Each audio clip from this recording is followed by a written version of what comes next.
दोस्तों आप सभी का फिर से एक बार बहुत बहुत स्वागत है आपके अपने चैनल पर। दोस्तों बड़ी खबरें, मुख्य समाचार आप तक पहुंचाएंगे। देश दुनिया की तमाम बड़ी खबरें आप तक सही सही पहुंचे, इसके लिए आपसे रिक्वेस्ट है वीडियो में बने रहिए, साथ में पूरा वीडियो देखिए, हर खबर आप तक सही सही पहुंचेगी।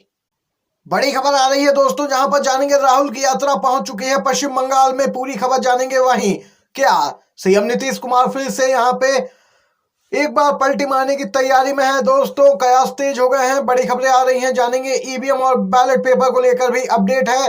सुप्रीम कोर्ट के वकील भानु प्रताप ने क्या कुछ कहा है, आगे आप तक पहुंचाएंगे खबर। दूसरी तरफ दोस्तों कांग्रेस ने क्या कदम उठाए हैं ईवीएम और बैलेट पेपर मामले पे, ये भी जानेंगे। इसी प्रकार की खबरें आप तक पहले पहुंचे, इसके लिए आप चैनल को सब्सक्राइब कीजिएगा। और अगर आप भी मानते हैं कि 2024 में भारत जोड़ो न्याय यात्रा से इंडिया गठबंधन और भी मजबूत होगा, तो एक लाइक वीडियो को जरूर कीजिएगा, कमेंट बॉक्स में जरूर लिखिएगा #बी सपोर्ट भारत जोड़ो न्याय यात्रा। राहुल गांधी की भारत जोड़ो न्याय यात्रा यहाँ पे दोस्तों पश्चिम बंगाल में दाखिल हो गई है। और वहीं दोस्तों आपको बताते चलें, अब यहाँ पे राहुल गांधी इस यात्रा में कई सांसदों का साथ मिलने वाला है। अधीर रंजन चौधरी आदि कई सांसद तैयारियों में जुट गए हैं। आपको जानकारी के लिए बता दें कि 26 और 27 जनवरी को यात्रा स्थगित रहेगी और 28 जनवरी को यात्रा अपने निर्धारित मार्ग पर आगे बढ़ेगी। तो दूसरी तरफ दोस्तों पश्चिम बंगाल से ये अपडेट है और बिहार से खबर आ रही है। लालू यादव की बेटी का ट्वीट है, 2024 लोकसभा के लिए जेडीयू और बीजेपी गठबंधन के सारे संकेत हैं, नीतीश के भारत में होने की संभावना नहीं। जी हाँ दोस्तों, आपको बताते चले सीएम नीतीश कुमार फिर से पलटी मार सकते हैं, पाला बदल सकते हैं, लालू यादव की बेटी ने ट्वीट किया है।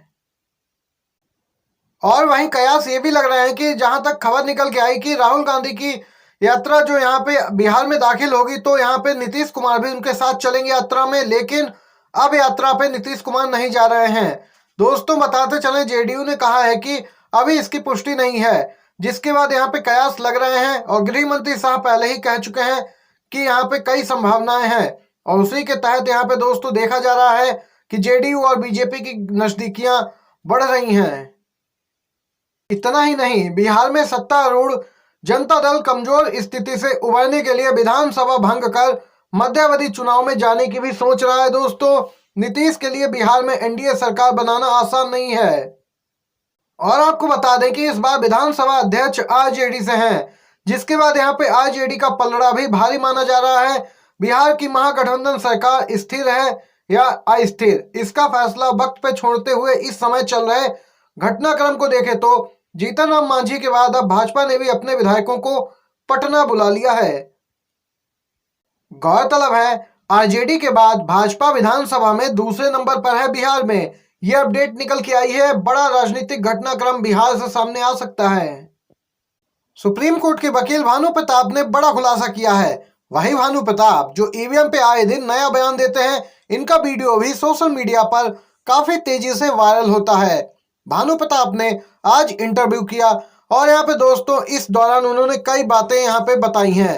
भानु प्रताप ने कहा कि आरटीआई से हमें जानकारी मिली है, जिसमें खुलासा हुआ कि ईवीएम को election commission of India he control करता है। उसकी मैन्युफैक्चरिंग हो और या फिर इंस्पेक्शन, ये सब इलेक्शन कमीशन के अंदर होती हैं। स्पष्ट है ईवीएम पे जो भी काम होता है सब इलेक्शन कमीशन की निगरानी में होता है। और यह तो सबको पता है कि इलेक्शन कमीशन किसके इशारे पे काम करता है। यहाँ पे #बैन ईवीएम सेव इंडिया भी सोशल मीडिया पे ट्रेंड कर रहा है। इतना ही नहीं, एडवोकेट भानु प्रताप अपने साथियों के साथ सुप्रीम कोर्ट के बाहर विरोध प्रदर्शन करने पहुंचे। सुप्रीम कोर्ट से उन्होंने गुजारिश की कि सुप्रीम कोर्ट ईवीएम की गंभीरता को समझे। अगर ईवीएम नहीं हटी तो 2024 के बाद देश में लोकतंत्र, संविधान और जुडिशरी सब समाप्त हो जाएगा। और इतने हंगामेदार बयान के बाद दोस्तों सोशल मीडिया यूजर्स की प्रतिक्रियाएं तो आ ही रही हैं। इसके साथ ही मध्य प्रदेश कांग्रेस के नेता कमलनाथ की प्रतिक्रिया आई है।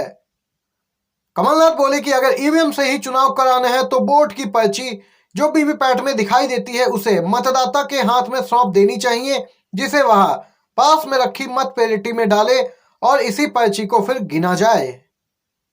स्पष्ट है मांग बढ़ती जा रही है दोस्तों बैलेट पेपर की, और यहाँ पे वोटिंग प्रणाली में बदलाव किया जाए, इस प्रकार की मांग भी कमलनाथ ने की है।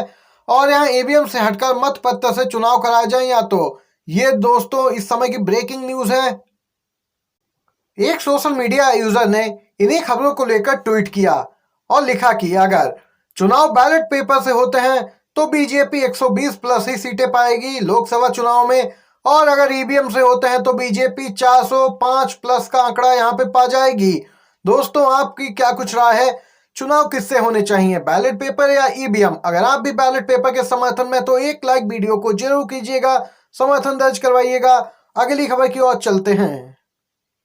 सुप्रीम कोर्ट में बना इतिहास, पहली बार एक साथ हुए हैं 3 दलित जज। सीजेआई डीवाई चंद्रचूड़ ने जस्टिस प्रसन्ना बी पराले को दिलाई है शपथ।